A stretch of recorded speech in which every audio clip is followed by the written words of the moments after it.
یہ سندور گیا ذرا بھاڑ میں جب آپ نے گایا تو اس کے لیے کیا کوئی 2-4 ہزار لوگ اکٹھے ہو کے آپ کے گیٹ پہ آئے تھے کہ سر آپ یہ کریں، یا یہ کہیں سے کوئی اسائنمنٹ آئی تھی، یا آپ کو کوئی فورن فنڈنگ آئی تھی کہ آپ نے یہ گا دیا؟ نہیں، میرے اندر سے آواز آئی تھی بس ایک، جو ہم نے دیکھا تھا، جو ہم نے سنا تھا، وہ آبزرو کیا تھا، وہ اندر ایک آتش سی بھڑک اٹھی تھی، سچی بات کرنی چاہیے. اور پھر وہ آپریشن سندور اور اس کی باتیں سن کے میں تو حیران ہوتا تھا مودی کے. میں نے اس دن اس کے بارے میں یہی کہا، میں کہا لوکاں دے منڈے خراب ہوندے نے، اندا بابا خراب ہو گیا، پاگل آدمی، کہ میں نے جنگ لڑنی ہے. اور پھر پاکستان نے ہم ہی پہ اٹیک کر دیا. اچھا پھر ہم سعودی عرب پہ اٹیک کر دیں؟ آپ کی طرف سے اٹیک آیا ہم پہ، اور بالکل کولڈ بلڈڈ لوگ آپ نے مار دیے ہیں، معصوم جانیں ہماری چلی گئی ہیں. تو واٹ ڈو یو ایکسپیکٹ؟ وہ پھر منہ توڑ جواب جب ملا ہے تو پھر اندر سے آواز تو آنی تھی کہ شیروں کی ایک ہی دھاڑ میں سندور گیا تیرا بھاڑ میں، تھے جتنے بت رونت کے سب پاش ہوئے ایک وار میں. واہ، سب کچھ ختم ان کا ہوا اور غرور اور تکبر خاک میں مل گیا. یہ جب پہلگام ہوا 22 اپریل کو، اس کے بعد 6 اور 7 مئی والی حرکت ہوئی، تو ڈسکشن ہوتی تھی کرن صاحب سے اور میر صاحب سے گھر پہ؟ تھوڑا آپ ان سے کچھ سمجھتے تھے کہ یہ کیا ہو رہا ہے، کیا ہونے جا رہا ہے؟ کچھ وہ اپنے تجربے سے بتاتے تھے آپ کو؟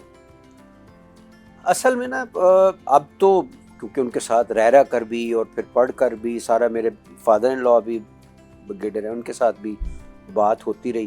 ایک اچھی بات ہماری قوم کی ہے کہ ہم سارے جڑ جاتے ہیں، پھر کوئی فوجی نہیں، کوئی سویلین نہیں، وہ سارے ہی فوجی بن جاتے ہیں جب انڈیا پاکستان کی کوئی کانفلکٹ ہو اس طرح کی.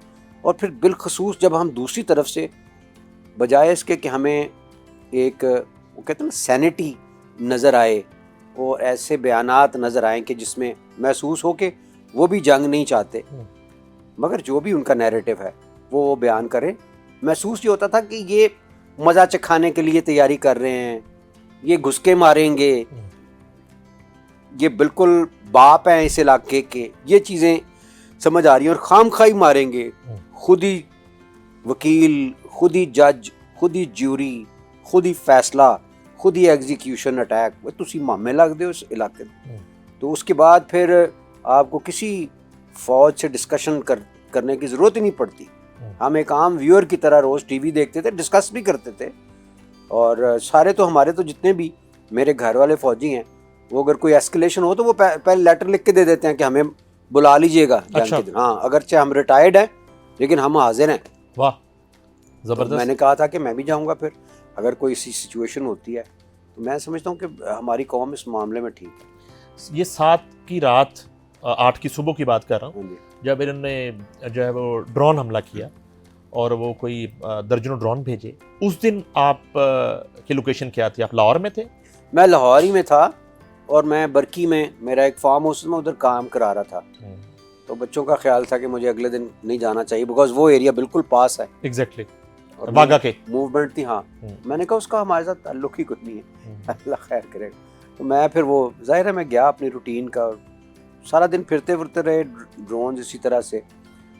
لیکن اس ساری چیز میں جو نہیں بھائی بات سامنے آئی ہے نا، وہ جس کی مجھے مین خوشی ہوئی ہے جی، وہ یہ ہے کہ ہم ایک تو ان کی کسی چال میں نہیں آئے. ٹھیک ہے.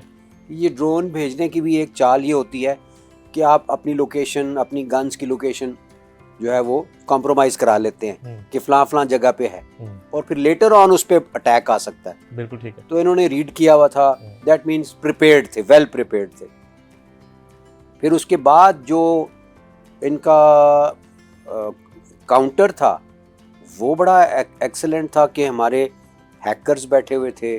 وہ آئی ٹی والا جو ونگ ہے ان کا، سائبر ونگ، اس نے میں تو کہتا ہوں کمال کر دیا کہ ان کی جو ساری گیجٹری ہے ان کو انہوں نے جیم کر کے رکھ دیا. اور مزہ آ گیا اس چیز کا ہمیں کہ بڑے مزے سے انہوں نے شکار کھیلا ہے ایک طرح سے.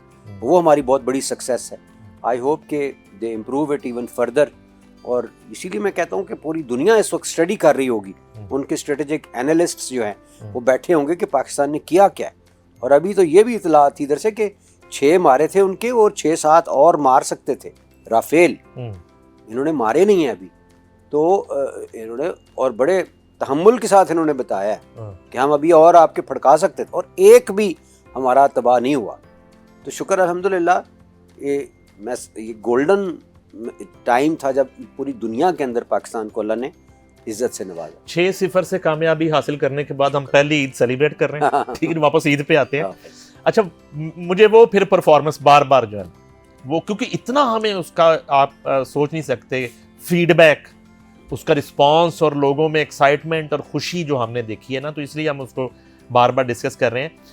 ایک تو یہ بتائیں کہ یہ جو لوگ کہتے ہیں کہ یہ وہ لہک کے چہک چہک کے پرفارم کر رہے تھے, کوئی لمبے پہ کے بھی پرفارمنس ہوتی, لیٹ کے, کوئی ہاتھ پیر بن کے بھی پرفارمنس ہوتی کبھی؟ ایگزیکٹلی میری سمجھ سے باہر ہے. کہ دیکھو میں آپ کو یہ بھی بتاؤں ایک اور چیز کہ جس نے جو کام, اب مجھے یہی کام آتا ہے میوزک کے حوالے سے, تو میں اب وہ کرتا ہوں تو اس میں میرے اندر کی کیفیت فار ایگزامپل اگر ٹھیک نہیں بھی تو اگر میری اپنی پوری میں نے پرفارمنس دینی ہے تو وہ تو دینی ہے نا, ظاہر ہے. یہ ایسے ہی ہے کہ میں سوچ رہا تھا کہ ایک ڈھول والا ہے, لبرٹی چوک پہ کھڑا ہے, اس کے گھر کا کوئی قیمتی فرد فوت ہو گیا ہے اور اس نے اسی ڈھول کو بجا کے رات کو بچوں کے لیے کھانا لے کے جانا ہو. اللہ نہ کرے ہماری ایسی سچویشن ہو, اب وہ کیا اس دن ڈھول نہیں بجائے گا, اور جو بجائے گا ڈھول وہ کس کیفیت میں بجائے گا. لوگ کہیں گے یار تمہارا فوت ہو گیا تم ڈھول بجا رہے ہو, اس کی ایک ضرورت ہے, اس کا وہ پروفیشن ہے. اب اس کو مزے نہیں لیتا وہ اس میں, اب وہ اس کی مجبوری ہے فار ادر ریزنز کہ اس نے گاڑی کو دھکا لگانا ہے. تو یہ چیز ہمیں سمجھنے کی کوشش ضرور کرنی چاہیے کہ کوئی کسی بھی اسٹیٹ آف مائنڈ میں ہو, اگر اس کا کوئی کام ہے تو اس نے وہ کام کرنا ہے جب تک وہ کر رہا ہے. اچھا ایک چیز اور کلیئر کر دیتے ہیں, چلیں اس کو ذرا بات کو ختم کرتے کرتے, کہ یہ سمجھ آنی چاہیے ان بیوقوفوں کو, میں تو بیوقوفی کہوں گا, اور بگوڑوں کو, کہ یہ نہ تو کسی پارٹی کا شو تھا, ایگزیکٹلی, نہ یہ سیاسی شو تھا, یہ پاکستان کی سب سے بڑی لیگ کا فائنل تھا, اور انڈیا پاکستان جنگ کے بعد یہ ایونٹ ہونے جا رہا تھا. ایکچولی یہ پاکستان کا شو تھا. بالکل ایسے ہی, صرف یہ سمجھنے کی ضرورت ہے. اور بس یہ مجھے جو ڈر لگتا ہے نا, بیکاز میں سارے پاکستان سے, اس کے لوگوں سے, ان کے لوگوں کے نظریے سے پیار کرنے والا ہوں, تو میں یہ سمجھتا ہوں کہ ہم نظریے کو بھول کر نفرت میں کبھی اتنا آگے نہ جائیں کہ ہم پاکستان کو ہی نظر انداز کر دیں. یہ بہت ایک باریک لائن ہے جو ہمیں کھینچنی پڑے گی, because nothing superior than our homeland. اس کی وجہ یہ ہے people come and go. Army chief ہیں آج, کل نہیں ہوں گے. عمران خان صاحب آج ہیں, کل نہیں ہوں گے. سب نے, کوئی نہیں کہہ سکتا کہ میں نہیں جانا. ایگزیکٹلی, سارے چلے جائیں گے, لیکن اللہ کرے گا یہ ملک ہمیشہ رہے گا ہمارا انشاءاللہ. ہم نے ملک کی جب سوچنی ہے تو اس کے لیے سوچیں. دوسری, اور میں بات ہمیشہ یہ کرتا ہوں, جب بھی آپ کنفیوز ہو نا کون ٹھیک ہے کون غلط ہے فلاں, اور ابھی ہمیں کیا کرنا چاہیے, تو آپ نے اپنے دل کو فالو نہیں کرنا, کیونکہ دل تو آپ کو کچھ بھی کہتا ہے. وہ دل تو کہتا ہے وہ دور سے جو پانی نظر آ رہا ہے نا وہ جا کے پیوں گا, وہ پانی ہوتا ہی نہیں, وہ سراب ہوتا ہے, آپٹیکل ایلوژن ہوتا ہے. ٹھیک ہے نا, تو دل کو نہیں فالو کرنا. ادھر فالو کس کو کرنا ہے, نبی کریم صلی اللہ علیہ وسلم کی ذات. سبحان اللہ. بہت ہی گلاں دی کوئی گل کہ نبی کریم صلی اللہ علیہ وسلم کی ذات کو فالو کریں گے تو آپ میانہ روی میں آ جائیں گے. کوئی بھی ایکسٹریم سٹیپ نہیں لیں گے, اللہ آپ کے لیے آسانیاں پیدا کر دے گا, برکت ڈال دے گا. آپ کے مزاج کے اندر حلیمی آ جائے گی, وہ آپ کو آج اگر نقصان دے رہی ہے کچھ دنوں کے بعد آپ کو وہ فائدہ دے دے گی. سو جہاں آپ پریشان ہوں, اے بندہ ہے نا فضول گل کر رہا ہے فلاں, تو جب میں کوشش یہ کرتا ہوں کہ بات ہی ان کی کر دوں جن کی مستند ترین بات ہے, اور یہ میرا اس کے اوپر ریسرچ ہے, یہ میں مذہبی بات نہیں کر رہا, کہ ان کی ذات پہ چلنے اگر سیاسی رویہ بھی اختیار کرنا ہے تو انہی کا بہترین ہے. اور یہ دنیاوی کامیابی کے لیے ہے, آخرت کی کامیابی تو بعد کی ہے. یہ میں دنیاوی کامیابی کی بات کر رہا ہوں, کہ جو کہتے ہیں کہ اپنے مال کے نقائص بتاؤ, جیسے جاپان بتاتا ہے آکشن شیٹ کے اندر کہ گاڑی کے اوپر ایک ہی سکریچ ہے, ہم 2.5 کروڑ بھجوا دیتے ہیں. جاپان نے کہہ دیا ہے کہ ایک سکریچ ہے دوسرا نہیں ہوگا. کیا یہ کریڈیبلٹی ہماری نہیں ہو سکتی تھی؟ ہو سکتی تھی نا, اگر ہم اپنے آپ کے ساتھ سچ بولنا شروع کر دیں. نہیں بھائی, قوم کرپٹ, کوئی دو رائے نہیں. میجورٹی کی بات کر رہا ہوں. میں سعودی عرب جاتا ہوں یہی آواز آتی ہے, میں برطانیہ جاتا ہوں, ہمارے انڈسٹریلسٹ ہیں وہاں پہ کام کر رہے ہوتے ہیں نیچے لوگ, وہ کہتے ہیں یار فلاں ملک کا بندہ جھوٹ نہیں بولتا، فلاں ملک کا بندہ کام کرے گا، ہمارا پاکستانی کچھ نہ کچھ شرارت کرے گا، کام نہیں کرتے فلانا. یہ ہر جگہ کی آواز ہے، بدقسمتی ہے. فوج ہماری ہے وہ بھی اپنے حد سے تجاوز کرتی ہے. ہمارے پولیٹیشنز ہیں رج کے کرپٹ ہیں. کسی پارٹی کو لے لیں، ہم سب نے غلطیاں کی ہیں. اگر کوئی کہے کہ میں نے نہیں غلطی کی، غلط بات.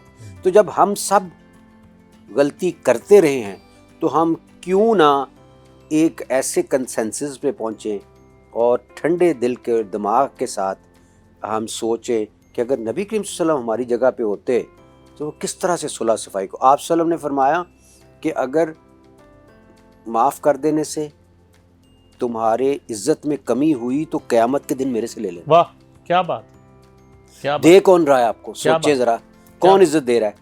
ہمیں کوئی وزیر اعظم عزت دے تو ہم بڑا خوش ہو جاتے ہیں، ہمیں کوئی اور عزت دے. اللہ کے نبی دے رہے ہیں کہ قیامت کے دن میرے سے لے لینا، عزت میں کمی آئی معاف کر دینے سے یا معافی مانگ لینے سے.